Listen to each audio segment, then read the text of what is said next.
Está no ar. Gente que fala. Gente que fala. Tem texto e direção geral do jornalista Fausto Camunha. Gente que fala. Reúne de segunda a sexta-feira formadores de opinião para discutir as principais notícias do dia. Gente que fala. Tem o selo de qualidade APCOM. Olá, olá, boa tarde. O programa Gente que Fala está começando ao vivo pela UltV, a TV da internet e também pelas redes sociais. Nossas imagens no Instagram, no Facebook, no nosso canal no YouTube também, tudo à sua disposição para você acompanhar essa nossa jornada de hoje, quinta-feira, até a 13h. A gente quer você aí curtindo, comentando, compartilhando a nossa transmissão. Participe também fazendo perguntas aos nossos entrevistados, nossos convidados de hoje. 973350038 é o WhatsApp para você interagir. 973350038. Eu sou o Mauro Friesman, meio-dia em ponto. É quinta-feira, como eu destaquei por aqui, você conhece esse nosso espaço, o Gente do MPD que Fala, parceria nossa com o movimento do Ministério Público Democrático, o apoio da Câmara Brasileira de Diagnóstico Laboratorial e do escritório Nasser Rajab Advogados Associados. Então vamos apresentar aqui os nossos convidados de hoje para análise e debate dos temas por aqui propostos. Doutor Pedro Barbosa Pereira Neto, Procurador Regional da República em São Paulo, membro do movimento do Ministério Público Democrático. Tudo bem, procurador Pedro Barbosa? Muito bem-vindo, obrigado pela presença. Boa tarde, Mauro. Boa tarde, doutor Nasser Rajab. É um prazer estar com vocês essa tarde. Obrigado pela presença. Também com a gente, doutor Nasser Rajab, advogado. Ele é vice-presidente da Câmara de Comércio e Indústria do Mercosul e Américas e sócio do escritório Nasser Rajab Advogados Associados, apoiador aqui do programa Gente do MPD que Fala, todas as quintas-feiras. Tudo bem, doutor Nasser? Bem-vindo. Tudo bem, Mauro. Um prazer estar aqui mais uma vez com vocês. Boa tarde, doutor Pedro Barbosa. Uma honra estar aqui ao seu lado no programa de hoje. Também estará com a gente daqui a alguns instantes, a gente está só aguardando a conexão, o doutor Ubiratã Caseta. Ele é procurador regional da República em Brasília, presidente da Associação Nacional dos Procuradores da República, a ANPR. Então, logo ele esteja aqui na nossa conexão, a gente vai incluí-lo aqui também na nossa conversa de hoje. Vamos começar aqui o nosso primeiro assunto, gente, 12h01 no programa Gente do MPD que Fala. Olha, interlocutores do presidente Luiz Inácio Lula da Silva dizem que ele aguarda explicações do ministro das Comunicações, Juscelino Filho, sobre o uso de avião da FAB e recebimento de diárias para uma agenda privada em São Paulo para assistir a um leilão de cavalos. A situação provoca constrangimento no Planalto, mas a ordem de Lula é para que ministros não comentem o assunto em público. A indicação de Juscelino Filho está na cota do União Brasil, embora a bancada diga que tenha tido, ou melhor, embora a bancada diga que não tenha tido qualquer influência nessa nomeação de Juscelino Filho para o Ministério das Comunicações. Doutor Pedro Barbosa, eu começo com o senhor a respeito desse assunto. É o típico exemplo de mistura de público com o privado que a gente está bastante acostumado a ver aqui pelo Brasil, né? Verdade, Mauro. Tenho a impressão de que essa é uma crônica, infelizmente, muito comum da vida política nacional, né? Quer dizer, o velho patrimonialismo, mais uma vez, se fazendo conhecer, né? Pelo que relatou aí a imprensa, a utilização do instrumental do Estado para uma questão meramente privada. Eu espero que esse tenha uma solução rápida. Eu imagino que pode ser acionado, inclusive, o Comitê de Ética da Presidente da República para fazer uma análise dessa situação, mas me parece importante, Mauro, que essa solução seja resolvida de pronto, né? Infelizmente, no Brasil, a gente tem esse tipo de assunto, que não é uma novidade, né? Parece que é uma crônica que vários governos passam por essa situação, mas me parece que a dificuldade de tomar uma decisão rápida ela é ruim para o país, né? Quer dizer, você tem, então, eu repito, um comitê de ética ligado à presidência da República que pode fazer uma avaliação desse fato e chegar à conclusão de que houve aí uma irregularidade de caráter ético, que as providências sejam tomadas, né, no sentido de que esse tipo de fato não perpetue, né, porque essa é uma dificuldade no Brasil. Esse tipo de assunto parece que ele vai ganhando contornos grandes na medida em que não há uma reação rápida do Estado brasileiro em relação a esse tipo de questão, né? Eu espero, portanto, que haja uma ação rápida, independentemente de outras providências, de outros caráteres, né? No sentido de a própria atuação do Ministério Público, se for o caso. Doutor Pedro, até para falar a gíria, né, o português bem popular, né, o tal do passar o pano, né, a gente vê muito, né, quando acontece esse tipo de coisa, e as investigações acabam não sendo levadas a cabo como deveriam, né, do ponto de vista da ética, do ponto de vista da moralidade. A gente quer crer, né, que as coisas realmente sejam encaminhadas no sentido da investigação, e porque as coisas acabam demorando e vai fazendo estrago, né? Por enquanto, a gente vê apenas um constrangimento no governo, né? Exato, Mauro, eu concordo com você. Eu acho que esse tipo de questão, uma vez comprovado, uma vez, obviamente, dada oportunidade para o ministro se defender, porque, obviamente, que pode ter uma outra perspectiva que não foi ainda observada, mas me parece que o caso é bastante simples. E, sendo um caso bastante simples, eu acho que ele merece uma resposta pronta do Estado, até porque tem aí um tema, Mauro, que é muito simbólico nesse tipo de assunto, né? Quer dizer, você tem aí uma situação que caracteriza bastante fortemente uma violação à ética no serviço público, e ela precisa ser devidamente respondida. Quer dizer, você passar por uma situação dessa por 15, 30 dias, obviamente que nós estamos falando de um assunto ainda inicial. Me parece que isso foi noticiado no começo dessa semana, mas, de qualquer forma, como a história brasileira mostra que esses assuntos vão se perpetuando, me parece que era necessário que houvesse uma decisão pronta para que esse assunto seja devidamente encerrado, porque, se a gente for observar, até um assunto grave no sentido da ética, mas ele não tem nenhuma conotação maior. Então, a gente espera que os responsáveis pela administração pública federal possam, de imediato, tomar as providências junto ao Comitê de Ética, à Comissão de Ética da Presidência da República, para que esse assunto seja devidamente esclarecido, sanado, e os responsáveis responsabilizados pelos seus eventuais desvios. Doutor Nasser Rajab, o seu entendimento sobre esse nosso tema, eu vi que o senhor trocou a sua conexão, está tudo bem aí, né? Está me ouvindo bem? Está me acompanhando? Perfeitamente, Mauro, perfeitamente. Então, a situação do ministro... Sim. De fato, é lamentável que no início de um governo, né, já tenhamos um caso como esse, né, e me surpreende justamente a ousadia, né, de um ministro que até então não tinha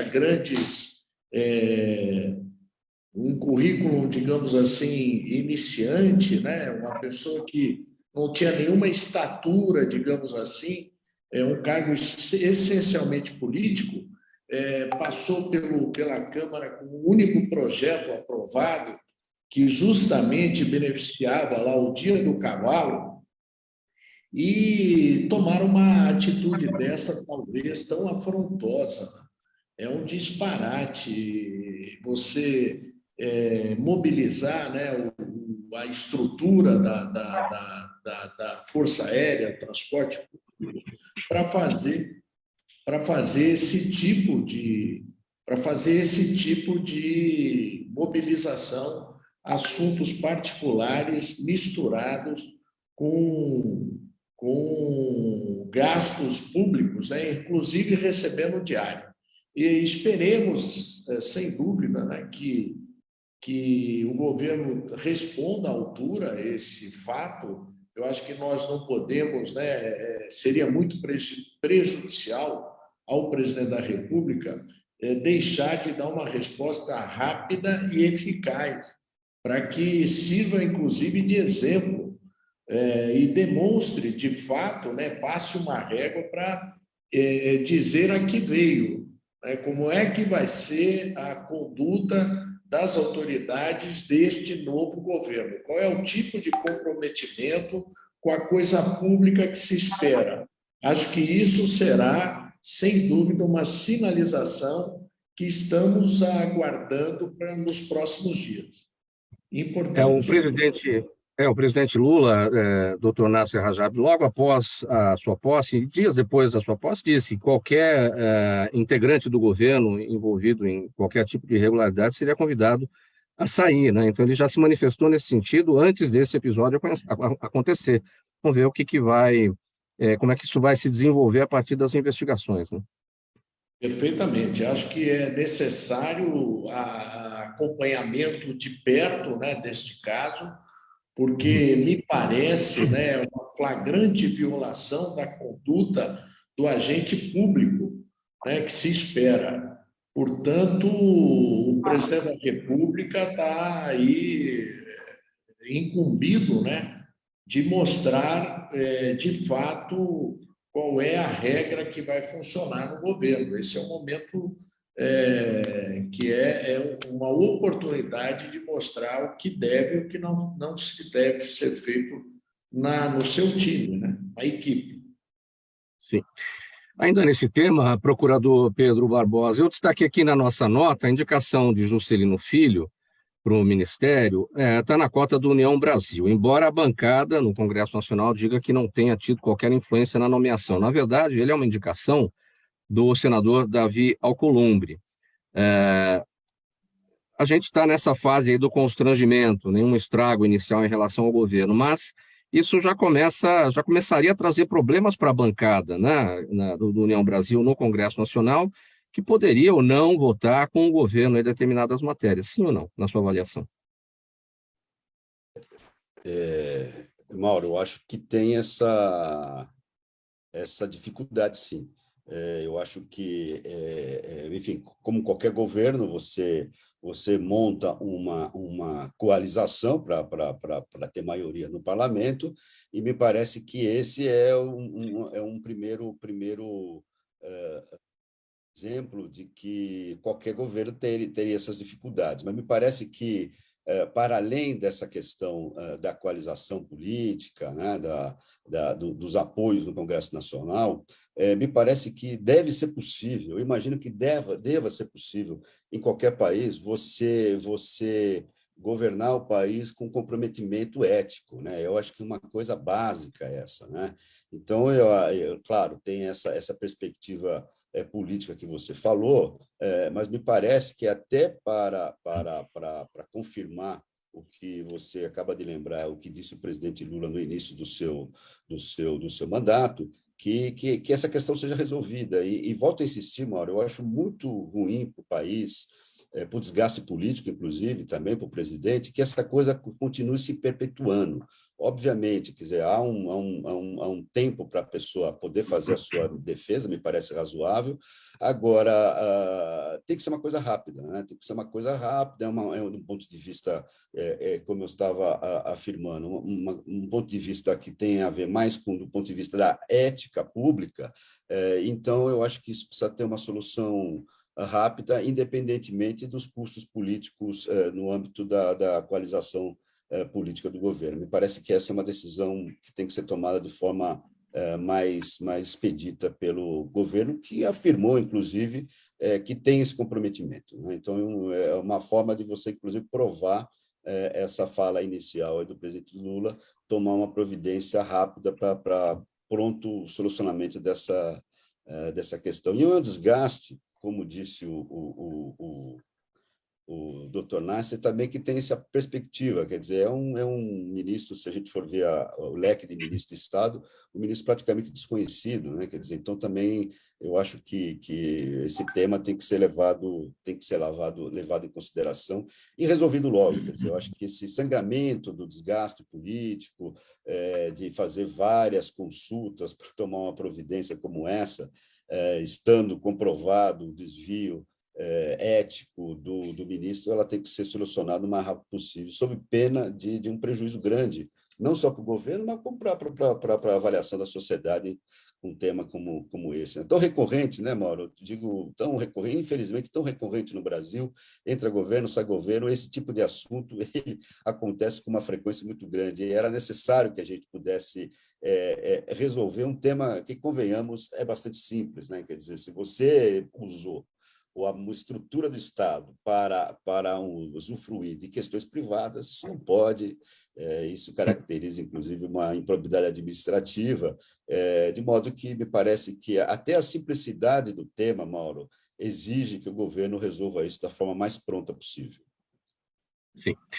12h14, programa Gente que Fala no ar, edição de quinta-feira, é o Gente do MPD que Fala, parceria nossa com o Movimento Ministério Público Democrático, o apoio da Câmara Brasileira de Diagnóstico Laboratorial e do escritório Nasser Rajab Advogados Associados. Nosso próximo tema aqui para análise e debate, o Conselho Nacional de Justiça formou maioria para afastar do cargo o juiz Marcelo Bretas, responsável pela Operação Lava Jato no Rio de Janeiro.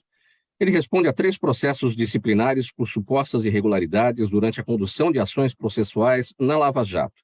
2 processos são de advogados que relataram supostas negociações irregulares de Bretas em delações premiadas no decorrer da operação. E o terceiro foi ajuizado pelo prefeito do Rio de Janeiro, Eduardo Paes, que alegou que o juiz atuou para prejudicá-lo na eleição de 2018.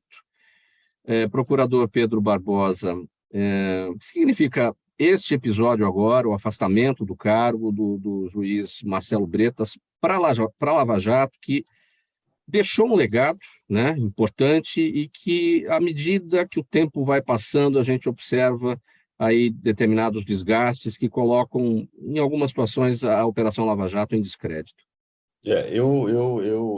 Mauro, eu lamento, porque acho que a Lava Jato foi um processo importante para o país.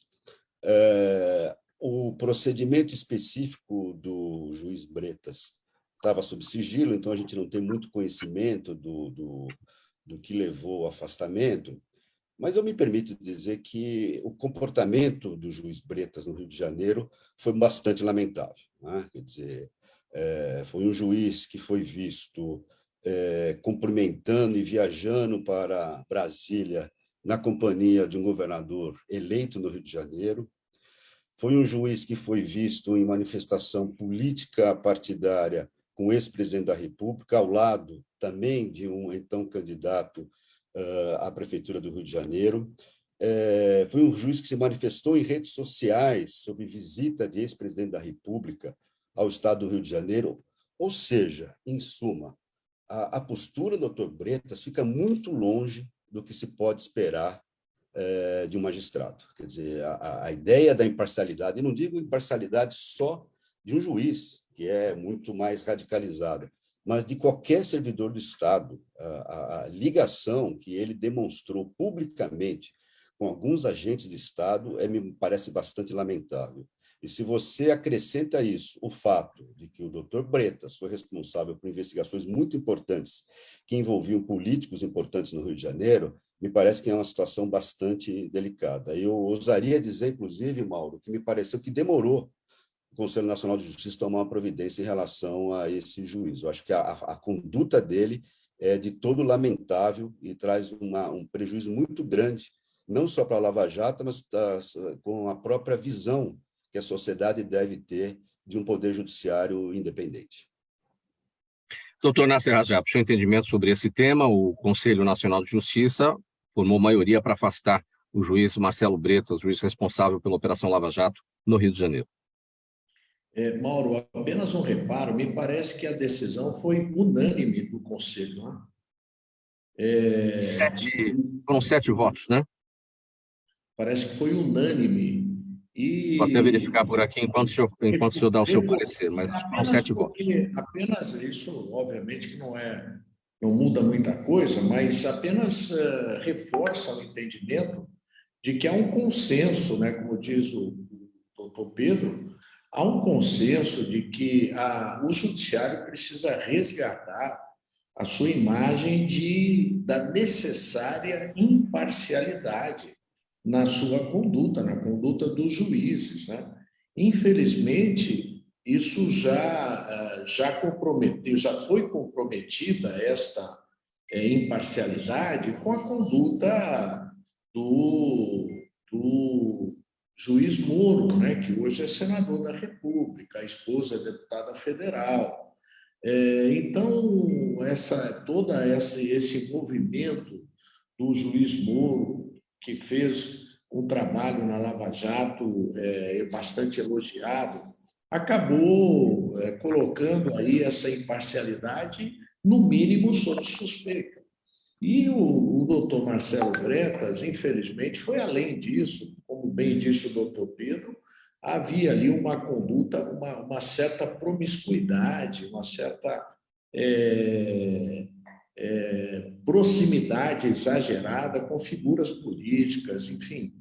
Me parece que ele acabou afastando a figura, aquela figura como deve ser, né, da imparcial do juiz, e acabou se comprometendo com decisões que, às vezes, um lado ou outro, e espetaculosas, né?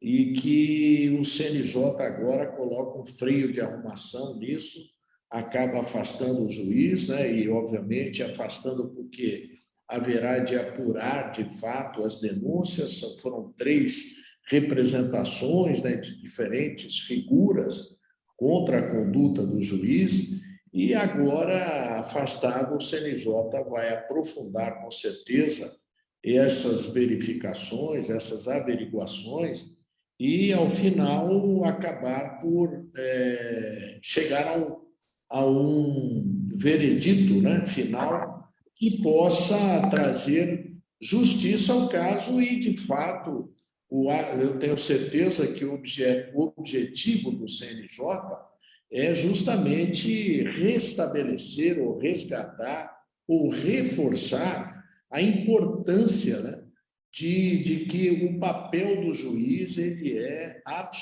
deve ser absolutamente imparcial. Ele deve se ater ao comando da regra, né, legislativa, da regra da lei. Esse é o princípio que deve nortear a ação do juiz. E nesse mundo, especialmente hoje, de mídia social, é uma tentação, né? Essa exposição e essa extravação do papel do juiz. Espero que agora o CNJ consiga fazer esse trabalho importantíssimo. Agora, até para responder ao seu questionamento aqui, para a gente confirmar, na sessão do Conselho Nacional de Justiça, doutor Nasser, que afastou do cargo o juiz Marcelo Bretas, o corregedor Luiz Alfredo Salomão, que é o relator dos processos, votou pelo afastamento e foi acompanhado por outros 7 conselheiros. Foi esse o resultado, né? Agora, uma outra pergunta, doutor Nasser. Ele vai ficar afastado até a conclusão do processo administrativo disciplinar, o PAD, né, a que ele responde, né? O que pode acontecer depois? Ele pode ser afastado em definitivo? Qual que é o seu entendimento a respeito? Não, sem dúvida, né? Ele pode ser afastado definitivamente da função, né? Ser cassado, digamos assim, que é a punição máxima, né? Nesses casos, e o que seria, de fato, para o juiz uma pena bastante dura, né? E que é não permitir que ele continue nas funções jurisdicionais. E isso, nós temos certeza, não tenho dúvida que o CNJ fará isso de forma mais correta possível, né? Com certeza, e que seja aplicada a lei nesse caso também, e que demonstre, com isso é uma demonstração de que o judiciário, como um todo, né, está preocupado com esta imagem que os juízes, às vezes, extrapolando a sua jurisdição, a sua imparcialidade, cometam aí injustiças e que não podem ficar impunes. Meio-dia 24 agora, a gente vai apresentar aqui para a nossa audiência o doutor Ubiratã Caseta, procurador regional da República em Brasília, presidente da Associação Nacional dos Procuradores da República, a NPR, que se junta aqui aos demais para análise dos nossos temas de hoje no programa Gente do MPD que Fala. Tudo bem, doutor Ubiratã? Seja bem-vindo. Boa tarde a todos, boa tarde, Mauro, meu colega Pedro, Márcia, Carlos. Um prazer estar com vocês, desculpem o contratempo, mas estou aqui à porta. Também com a gente para essa nossa conversa, eu vou apresentar o Dr. Carlos Gouveia, presidente executivo da Câmara Brasileira de Diagnóstico Laboratorial, a CBDL, também apoiador aqui do programa Gente do MPD que Fala todas as quintas-feiras. Tudo bem, doutor Gouveia? Tudo bem, Mauro. Sempre um prazer estar aqui, ainda mais tão bem acompanhado. Muito obrigado. Obrigado pela presença. Doutor Ubiratã, quero estender aqui para o senhor a análise desse nosso tema que a gente abordava anteriormente, o Conselho Nacional de Justiça formando a maioria, ou afastando, de fato, né, o ministro, o juiz Marcelo Bretas, responsável pela Operação Lava Jato no Rio de Janeiro. Seu entendimento sobre esse momento, sobre esse episódio? Mauro, é sempre muito delicado falar sobre processos que nós não acompanhamos diretamente. Eu vou falar muito mais em tese do que e muito mais as preocupações do que o caso concreto e uma pena eu ter perdido os comentários do Dr. Nasser. Veja, eu cada vez mais tenho que o papel do Conselho Nacional de Justiça é essencial quando nós falamos na transmissão à sociedade sobre o que podem e o que não podem os membros do Ministério Público e da magistratura fazer. A NPR, por exemplo, é uma das que lutou por esse modelo de controle chamado externo e continua a defender. A preocupação é que nós não tornemos esse tipo de controle um mecanismo que, ao invés de proteger o jurisdicionado, crie um problema para o próprio jurisdicionado na atemorização dos juízes e membros do Ministério Público. Eu não acompanhei diretamente, como disse, a decisão em relação ao juiz Bretas, então é difícil saber exatamente o conteúdo, porque tenho a notícia pelo jornal, mas me preocupa que nós tenhamos a tranquilidade de saber que um órgão de controle, como o TRJ, tomará uma decisão técnica, com todo o direito de defesa que é necessário, e que não se transforme num instrumento de atemorização àqueles que, por algum motivo profissional, tenham que atuar em casos rumorosos. Os casos rumorosos, isso eu tenho dito várias vezes, eles precisam ter um tratamento mais cuidadoso. Nós não podemos cair naquela facilidade dos mocinhos versus bandidos, dos heróis e vilões, com que muitas vezes se faz. No processo judicial não tem mocinho e bandido. O processo judicial tem partes que defendem dentro de um contexto, e nem o membro do Ministério Público, nem o juiz podem servir, quer como paladinos da justiça ou como o que quer que seja. Nós temos que trabalhar com uma sociedade de uma forma um pouco mais sofisticada, em que os temas sejam colocados, em que a atuação seja técnica e que os eventuais desvios, se ocorrerem, sejam punidos.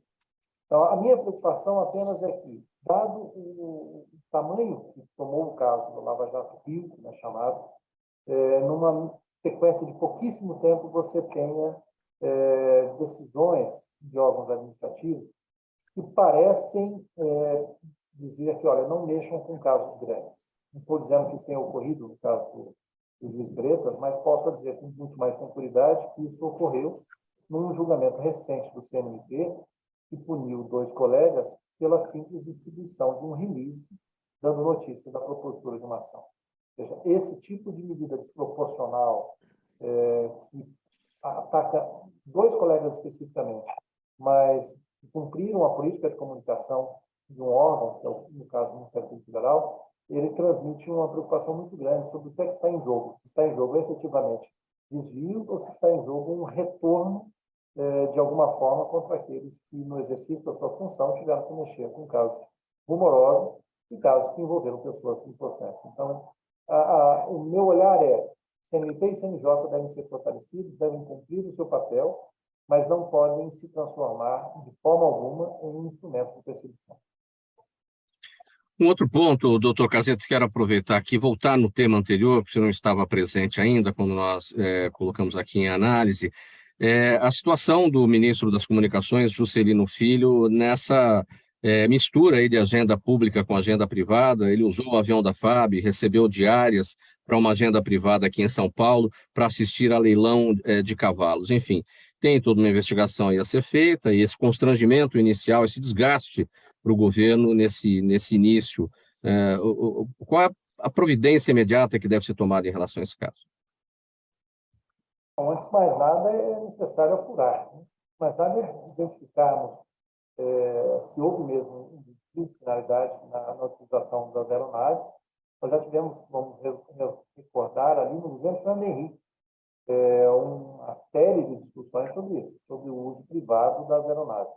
Os ministros, eles estão expostos mesmo, nós temos visto isso com muita frequência, não apenas ministros, mas várias pessoas, eles precisam de um meio ágil de locomoção que os, de fato, proteja. Isso é um lado, não há em si mesmo, no uso da aviação pública para atividades também públicas, não há um problema. O problema é no desvirtuamento. Nessa análise, sim, nós temos que ter muito cuidado para que o público não se confunda com o privado. As atividades públicas são essencialmente públicas, devem seguir um cronograma adequado, uma demonstração de utilidade, e, se assim o fizeram, eventuais outros atos praticados ali não seriam importantes. Agora, se há uma desvirtuação, aí nós precisamos discutir isso claramente. Nesse momento, o que é necessário fazer é apurar efetivamente o que ocorreu, dar ao ministro também a possibilidade de demonstrar se há dados não conhecidos, e, uma vez demonstrado que houve desvio, que houve uma utilização indevida dos bens públicos, o caminho é de imediato, a indenização ao Estado, o ressarcimento daquela despesa, sem contar uma eventual discussão sobre outros impactos. Eu não estou falando de impactos políticos, estou falando de impactos que beirariam ali a lei de improbidade, só que deixando claro que a lei de improbidade não trabalha mais com aquela abertura conceitual do artigo 11 dos princípios. Nós teremos que demonstrar concretamente o prejuízo ou o beneficiamento direto de quem quer que seja para que possa trabalhar com esse tema. Faltando 29 minutos para 13h agora, programa Gente que Fala, edição de quinta-feira, o Gente do MPD que Fala, parceria nossa com o Movimento Ministério Público Democrático. Temos o apoio da Câmara Brasileira de Diagnóstico Laboratorial e do escritório Nasser Rajab Advogados Associados. A gente vai para o intervalo. Doutor Caseta, eu queria aproveitar aqui, durante esse intervalo, se o senhor tiver um fone de ouvido com o microfone acoplado, não sei se o senhor tem aí, talvez fique melhor o áudio do senhor aqui para o nosso entendimento. Ele está chegando bem, mas ele está chegando bastante abafado, tá bom? Então, enquanto a gente faz o intervalo, se o senhor tiver esse fone, a gente faz esse novo teste aí na sequência, tá bom? 12h32, a gente volta já.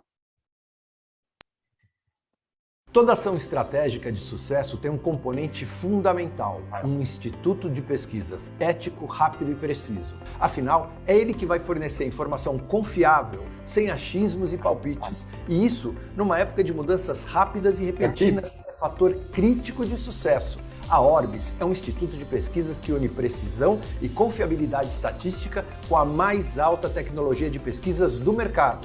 Tem inteligência artificial, robótica, big data, entre outros recursos, para que você tenha uma informação correta, confiável, com o menor custo e no menor tempo possível. Na sua próxima ação, seja ela corporativa ou política, comece pela Orbis, porque com a informação correta você vai mais longe, mais rápido e com mais segurança. 12h33, estamos de volta, programa Gente que Fala no ar, edição de quinta-feira. É o Gente do MPD que Fala, parceria nossa com o Movimento Ministério Público Democrático. Temos o apoio da Câmara Brasileira de Diagnóstico Laboratorial e do escritório Nasser Rajab Advogados associados. Vamos falar um pouco sobre saúde agora, pessoal.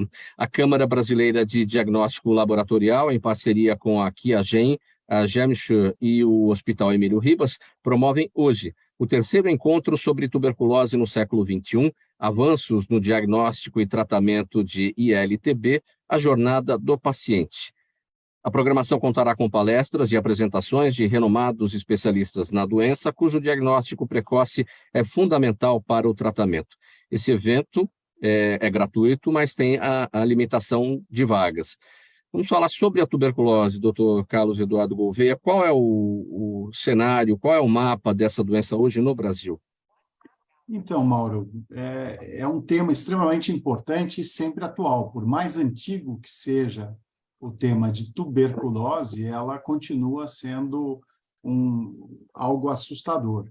E a infecção latente da tuberculose, que é exatamente o tema principal desse evento, ela hoje pode ser diagnosticada precocemente. Então, muitas vezes a pessoa não tem aquele sintoma, não aparece, não aparenta nada, porém, ela é transmissora. E isso é gravíssimo, né? Então, surgiram algumas novas tecnologias, e é isso que vai tratar o tema, dentro do contexto de saúde pública, que podem ser aplicadas com grande sucesso, até para você identificar os casos e propiciar um tratamento. E é importante, Mauro, lembrar que no caso da tuberculose, se você não faz um tratamento que é relativamente longo, porém eficaz, de forma adequada, ou seja, se a pessoa desiste no meio do caminho, o problema volta muito maior.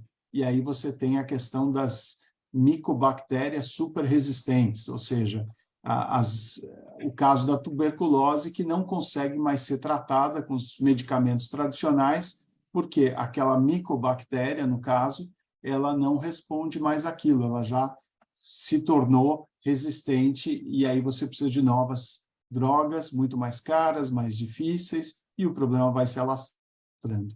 Então, o contexto aqui é exatamente tratar da importância e o valor do diagnóstico, no caso da tuberculose, dentro de um ambiente de saúde pública em que você pode propiciar ferramentas extremamente eficazes e com grandes, bons casos para serem mostrados, que vão ser apresentados ali, para que todo mundo possa aderir de forma adequada, pelo SUS, de forma gratuita e com grande sucesso.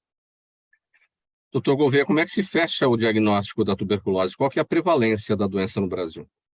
Bom, a doença ela ainda existe de forma muito ativa e infelizmente, até em populações chaves.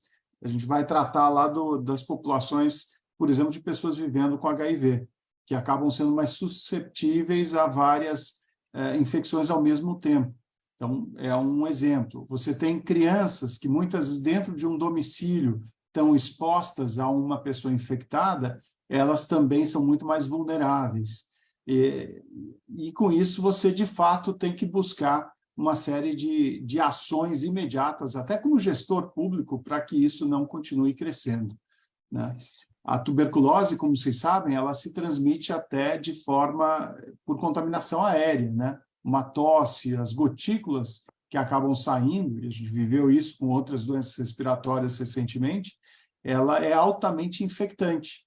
Então, o grau de espalhamento aí da doença, se a gente puder dizer dessa forma, é extremamente alto. Esse encontro que vai haver hoje, doutor Gouveia, às 6h30 da tarde, será no anfiteatro do Instituto de Infectologia Emílio Ribas, aqui em São Paulo. Enfim, é o terceiro encontro sobre tuberculose no século XXI. Qual é a conexão que haverá depois desse encontro com o setor público para a elaboração das políticas necessárias a partir do resultado do documento que sairá hoje desse evento? Excelente pergunta, Mauro. Nós estamos vivendo um momento de grandes mudanças, a começar pelo próprio Ministério da Saúde, que tem incorporado de forma crescente novas tecnologias de diagnóstico. Esse exame, que é o IGRA, que é exatamente focado na infecção latente, ele hoje já é uma realidade, mas para poucos grupos. Então, caso de crianças, pessoas com HIV, porém ele poderia ser usado até em outras situações, tendo um grande sucesso. Isso já foi incorporado pelo SUS, e aí já virou uma política de saúde pública. Só que os estados estão, pouco a pouco, fazendo a sua lição de casa para preparar as equipes, tanto de assistência quanto de laboratório, que tem que ter uma coleta adequada da amostra, tem que lidar de uma forma adequada e, principalmente, a resposta ao paciente para que ele comece a se tratar. Então, essa jornada do paciente, ela é muito importante, mas tem toda uma jornada aqui atrás do profissional de saúde para se preparar. E o Estado de São Paulo, através do Emílio Ribas e a Secretaria de Saúde, tem já uma série de casos de sucesso, ampliando, inclusive, o escopo desse tipo de tratamento, né? E buscando outros grupos também. Um exemplo que eu poderia citar é o caso de pessoas vivendo em privação de liberdade, prisioneiros, que é um outro local onde você pode ter uma alta prevalência. Então, dependendo da situação, você tem prevalências maiores em determinados grupos ou locais, e isso tem que ser observado. Então, hoje vai ser apresentado o caso aqui de São Paulo, com vários exemplos de sucesso, e esse material todo vai ser depois consolidado, e a gente vai, sim, levar um documento para o próprio Ministério da Saúde para poder ser compartilhado com os outros estados, e aí, obviamente, essa troca de experiências bem-sucedidas é fundamental para que todos estejam alinhados dentro de um mesmo contexto de país, né? Muito bem, então só para reforçar a ficha técnica, hoje, 2 de março, às 6h30 da tarde, no anfiteatro do Instituto de Infectologia Emílio Ribas, aqui em São Paulo, terceiro encontro sobre tuberculose no século XXI, avanços no diagnóstico e tratamento de ILTB, a jornada do paciente. Vamos para a sequência aqui do próximo assunto, 20:01 agora. O Exército Brasileiro decidiu não comemorar o aniversário do golpe militar de 1964 neste ano. A decisão partiu do comandante do Exército, general Tomás Paiva. Durante todo o governo do ex-presidente Jair Bolsonaro, o dia 31 de março era comemorado pelas Forças Armadas como a data do movimento de 31 de março de 1964. Isso a pedido direto do ex-presidente. Em 26 de janeiro deste ano, o Ministério Público Federal, no Distrito Federal, enviou um ofício à Justiça Federal cobrando a execução de uma decisão de agosto de 2022 que proibiu o Ministério da Defesa e o governo federal de divulgar qualquer tipo de comunicado oficial que celebre o golpe militar de 1964. Procurador Pedro Barbosa, sua avaliação sobre esse tema: o Exército, portanto, não vai comemorar o aniversário do golpe militar, decisão do general Tomás Paiva, comandante do Exército, o mesmo general Tomás Paiva que está aí com uma situação meio estremecida com o governo, porque dias atrás afirmou que a vitória de Lula foi indesejada. Mauro, eu queria pedir licença só para cumprimentar muito afetuosamente meu colega, o Biratã Gaceta, que é um querido colega de procurador da República, colega de concurso, Mauro. Entramos juntos no Ministério Público, e uma dos colegas que eu tenho mais admiração no Ministério Público. Então, um abraço afetuoso para você, Bira, ao mesmo tempo que saúdo também o Carlos Gouveia, que se juntou a nós. Mauro, a minha visão assim é bastante clara.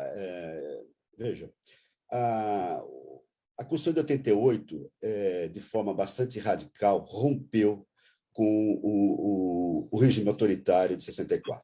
Né? Há uma nota clara na Constituição da República de que o regime autoritário ficou para trás. A redemocratização, em 1988, significou o rompimento bastante claro com o golpe militar de 64.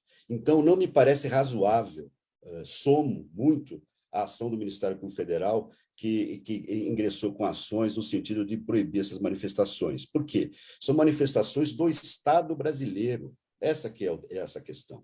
O Exército faz parte do Estado brasileiro, e o Estado brasileiro fez uma opção em 1988, com a Constituição Republicana, com um rompimento claro, efetivo, com o regime autoritário de 64. Portanto, eu festejo a posição do comandante do Exército Brasileiro, festejo a manifestação também do ministro da Defesa, no sentido de que essas manifestações por parte do Estado brasileiro não são compatíveis com a Constituição de 1988.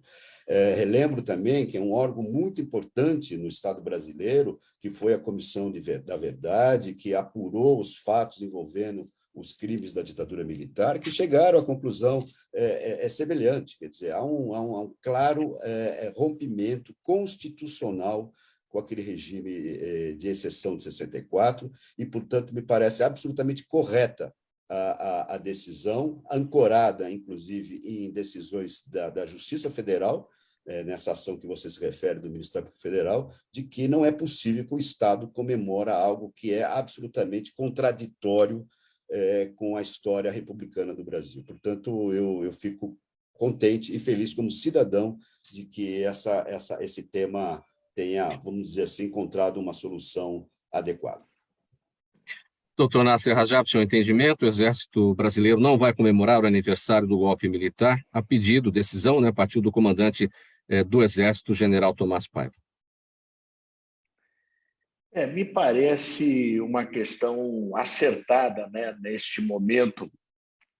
E eu vejo assim, né, isso mostra, mais uma vez, para o Exército, para os militares, o quão negativo foi essa gestão do capitão Bolsonaro na presidência da República para a imagem, né, dos militares e do Exército. Quer dizer, havia uma discussão anteriormente no sentido de que o Exército, na verdade, não comemorava isso, digamos, de forma pública. Era uma solenidade interna corporis, né? E, por isso, havia um entendimento, talvez aceitável por alguns, de que isso não ofenderia o sistema democrático, nem a Constituição. Enfim, era até então um argumento que o Exército vinha mantendo e, com isso, fazia lá a sua homenagem àqueles que internamente participaram dos atos ou do movimento do golpe, enfim. Mas isso acabou sendo exacerbado de forma, digamos assim, bastante ostensiva no governo do último presidente da República, e, obviamente, que as reações foram à altura. E agora, me parece que o comandante, o general Tomás, toma uma sábia decisão no sentido de cessar as comemorações, que sejam elas de interna corporis ou não, mas o fato é que não há mais espaço para isso, e eu acho que isso pacifica ainda mais a necessária relação entre o governo e, obviamente, para que o Exército volte a ser apolítico, né? Que é assim que deve ser. Procurador Ubiratã Caseta, seu entendimento sobre esse nosso tema. Mauro, eu tenho realmente muito pouco a acrescentar ao que o doutor Nasser e ao que o Pedro colocou. Eu acho que nós temos que ter clareza de que manifestações do Estado brasileiro devem obediência irrestrita à Constituição Federal. A Constituição Federal trabalha muito claramente com a defesa do sistema democrático e todos nós, instituições, temos papel muito bem demarcado nisso. O ministro Aires Brito costuma lembrar que as Forças Armadas estão dentro de um capítulo que é um capítulo também ele que traz o Estado de Direito e a democracia como o seu corte.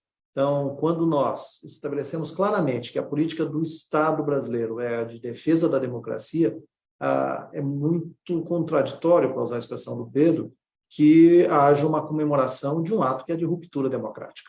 Então, tal como o doutor Nasser falou, acho que acertadíssima a decisão do comandante do Exército ao deixar claro que no Brasil comemora-se atos que tenham compatibilidade com a nossa democracia e o ato, né, de 64, o golpe de 64, certamente não tem essa compatibilidade e as Forças Armadas devem, irrestrito, como todo o restante do Estado brasileiro, irrestrito obediência à Constituição Federal. Doutor Carlos Eduardo Gouveia, compartilha das opiniões? Sim, eu acho que eu concordo plenamente com os colegas e acho que o momento pede mais calma, mais tranquilidade, até para a gente começar a discutir os reais problemas do país. Enquanto ficam esses tipos de temas mais contundentes ou que levam à polarização, a gente está deixando corrupção em alguns pontos, algumas outras investigações que deixam de acontecer, e temas relevantes, seja para a saúde pública, seja para questão de reforma administrativa, que deveria estar na pauta, a própria reforma tributária, que tem que ser discutida, tudo isso fica à margem, né? Então, os reais problemas não estão sendo discutidos enquanto a gente estiver ainda nessa polarização que hoje já não é benéfica, né? Faltando 12 minutos para 13h, vamos seguir aqui com mais um tema, nessa edição do Gente do MPD que Fala. O ministro Alexandre de Moraes, do Supremo Tribunal Federal, decidiu manter a prisão preventiva de Anderson Torres, após a Procuradoria-Geral da República se manifestar pedindo a manutenção da detenção. A defesa de Anderson Torres tinha pedido a revogação da prisão para o STF. Então, Alexandre de Moraes solicitou manifestação da PGR, que afirmou não ver motivos para a soltura e que a medida visa proteger o andamento do processo. Torres teve a prisão decretada por Moraes em razão de indícios de omissão nos atos criminosos de 8 de janeiro em Brasília e está detido desde o dia 14 daquele mês. Doutor Ubiratã Caseta, seu entendimento sobre essa decisão do ministro Moraes, que, na verdade, pediu a manifestação da Procuradoria-Geral da República, que se manifestou favoravelmente, né, à manutenção da prisão. Mauro, assim, a prisão no Brasil é, sem dúvida nenhuma, uma hipótese excepcional, a prisão processual, como nós estamos tratando. Mas, num contexto como esse, em que você tem o Procurador-Geral da República indicando a permanência dos requisitos, eu já vi uma decisão anterior do Supremo Tribunal Federal, eu sou obrigado a concluir que tanto a PGR quanto o Supremo Tribunal Federal fizeram uma análise adequada das provas que estão nos autos.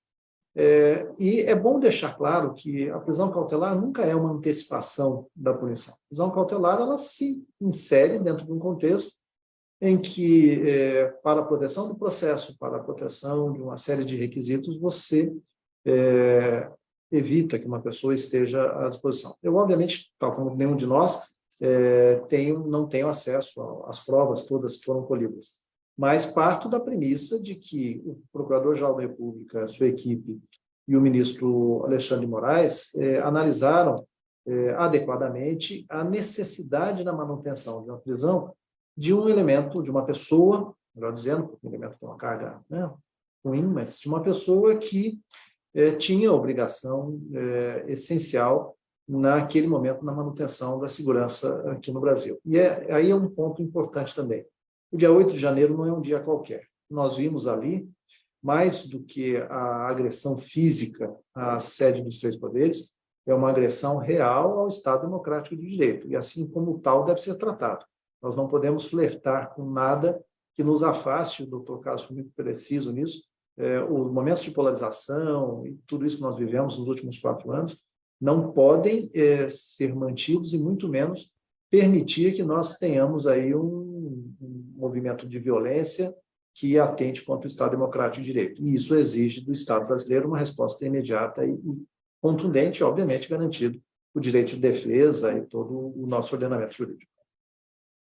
Procurador Pedro Barbosa, seu entendimento também, decisão do ministro Alexandre de Moraes, do Supremo, de manter a prisão preventiva de Anderson Torres após essa manifestação da Procuradoria-Geral da República pedindo a manutenção da detenção dele. Mauro, me pareceu correta a decisão do ministro Alexandre de Moraes.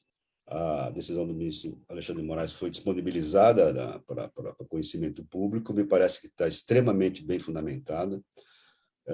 Acho que é difícil a gente imaginar, é difícil ter alguma dúvida sobre a gravidade, a história do país, do que significou o dia 8 de janeiro último. Acho que isso ficará de forma indelével, marcado negativamente na história desse país. A participação do ministro Torres, pelo que há no processo, pelo disparo, pela decisão do ministro Alexandre de Moraes, é muito grave no sentido da posição dele. A Procuradoria-Geral da República, na sua manifestação, lembrou que aquele documento de um possível golpe a partir de um ato seria praticado na sede do TSE, estava com o brasão da República. É necessário lembrar também, isso diz muito próximo sobre questões cautelares que importa agora, né? A prisão ainda é de natureza cautelar preventiva. A gente não pode esquecer que o Anderson Torres não trouxe o seu celular de uso pessoal, que estava com ele, deixou nos Estados Unidos. Quer dizer, são elementos que, examinado no contexto, o envolvimento de diversas pessoas, a posição de mando que ostentava esse cidadão naquele fatídico dia em janeiro, em Brasília, tudo leva a crer, sim, que da necessidade de uma medida cautelar, é uma medida que pretende evitar uma liberdade no momento que pode ser desfavorável à instrução do processo.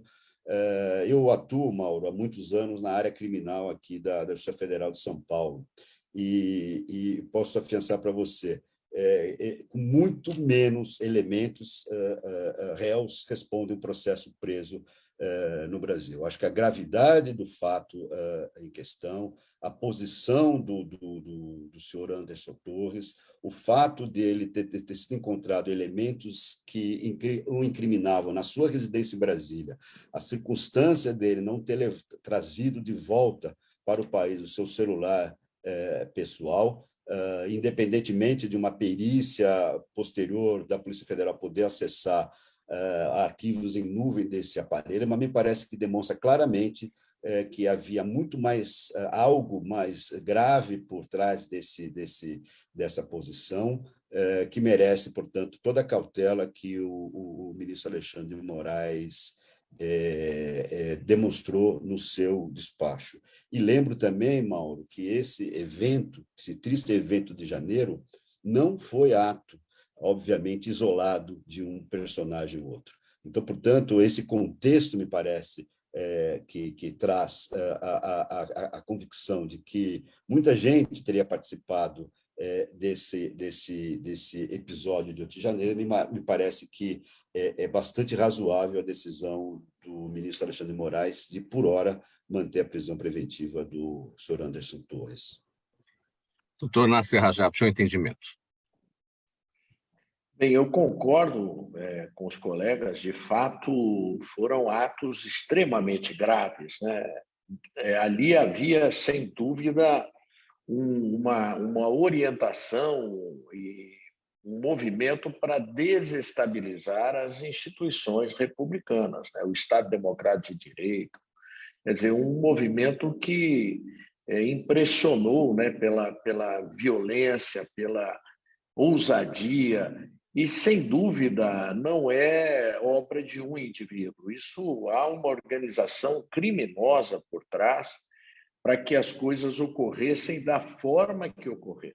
Elas foram concatenadas, né? Elas foram dissimuladas até o bote final. Quer dizer, havia houve, para isso ocorrer, houve uma omissão, né? Um apagão nas forças de segurança e que deveriam estar sendo lideradas pelo ex-ministro Anderson Torres. E as evidências, de fato, demonstram que ele foi, no mínimo, omisso, né, em liderar esse enfrentamento, em coordenar os trabalhos na posição que ele estava. Enfim, os indícios que demonstram não só omissão, mas até eventual liderança nesse procedimento, a minuta lá golpista que foi encontrada na casa dele, o celular que foi deixado nos Estados Unidos, tudo isso leva a um direcionamento ruim para o ministro e a manutenção da prisão, requerida inclusive pela PGR, não haveria de ser decidido de outra forma. O ministro foi certeiro, sem dúvida. Nós temos apenas 2 minutos aqui para o final do nosso tempo. Vamos dedicar aqui para mais um assunto bem rapidinho com o doutor Gouveia. Doutor Carlos Gouveia, apesar de a Controladoria Geral da União ter anunciado no dia 15 de fevereiro a decisão de retirar o sigilo do cartão de vacinação do ex-presidente Jair Bolsonaro, faltando apenas a formalização do ato, o Ministério da Saúde mantém entendimento antigo sobre esse assunto. Em resposta à CNN, por meio da Lei de Acesso à Informação, a pasta informou que o fornecimento de informações dessa natureza não é passível de atendimento, uma vez que os dados solicitados, por serem referentes à saúde, vinculados a uma pessoa natural, de acordo com a Lei Geral de Proteção de Dados Pessoais, a LGPD. Bom, afinal de contas, a gente está diante de uma informação importante de interesse público, se o ex-presidente Jair Bolsonaro foi vacinado ou não foi vacinado. Não é isso, doutor Gouveia? Se ele foi vacinado, até aqui ele disse que não, né, sempre negou, mentiu, né? E se não foi vacinado, não deu o devido exemplo enquanto era chefe do Executivo. Aqui a notícia até traz uma justificativa que seria a vinculação à pessoa natural, e a informação seria única e exclusivamente de interesse pessoal dele. Só que ele exercia um cargo público, né, um cargo de notória repercussão de qualquer decisão que ele tomasse. Então, eu acho que a discussão é boa. O mais importante de tudo isso, até pelo tempo que a gente tem, é que a vacinação é essencial. Isso não é novidade, isso há muitos anos a gente já sabe, e não se pode deixar de vacinar, seja para a questão da Covid ou para qualquer uma das outras infecções que já existem vacinas disponíveis. E a decisão de se vacinar, ela não pode ser egoísta, porque, na verdade, ao se vacinar várias pessoas, você consegue, aí sim, fazer como se fosse um escudo para evitar que aquela determinada patologia se dissemine. Então, você tem a imunização natural ou a vacinal. As duas juntas é que vão proteger a comunidade como um todo. Então, acho que a mensagem aqui final é essa. A gente não pode se negar à ciência, tem que buscar, sim, proteção individual, porque é ela que vai promover a proteção coletiva de uma comunidade. Vamos aproveitar para prestar esse serviço, doutor Gouveia. Afinal de contas, estamos no momento da bivalente, né, que é esse imunizante que traz a proteção contra o vírus da COVID original, mais a Ômicron e as suas variantes, né? Então, a gente está aí com o primeiro grupo a ser vacinado e vamos esperar que isso aí avance para que todos recebam o imunizante no braço, certo? Exatamente. Não só o imunizante e não deixar de continuar se testando, né, Mauro?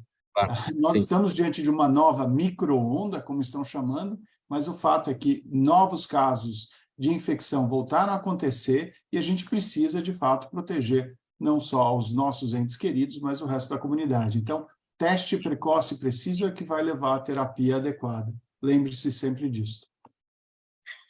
Vamos pôr um ponto final nessa edição do programa Gente que Fala de quinta-feira. É o Gente do MPD que fala, parceria nossa com o Movimento do Ministério Público Democrático, o apoio da Câmara Brasileira de Diagnóstico Laboratorial e do escritório Nasser Rajab Advogados Associados. Um agradecimento a todos pela presença, pelas participações aqui. Estiveram com a gente hoje Dr. Pedro Barbosa Pereira, Procurador Regional da República em São Paulo, Dr. Pedro Barbosa Pereira Neto, Procurador Regional da República aqui em São Paulo, membro do Movimento do Ministério Público Democrático, Dr. Ubiratã Caseta, Procurador Regional da República em Brasília, presidente da Associação Nacional dos Procuradores da República, o Dr. Carlos Eduardo Gouveia, presidente executivo da CBDL, Câmara Brasileira de Diagnóstico Laboratorial, e também o Dr. Nasser Rajab, advogado, vice-presidente da Câmara de Comércio e Indústria do Mercosul e Américas e sócio do escritório Nasser Rajab Advogados Associados. 1h02 agora, eu estou com o tempo aqui avançado, estourado, então vou abrir mão aqui da leitura da nossa ficha técnica. Apenas, mais uma vez, um agradecimento a todos vocês e também a nossa audiência. A gente volta a se falar amanhã, a partir do meio-dia, aqui pela UTV e também pelas redes sociais. Um abraço a todos, tchau, tchau.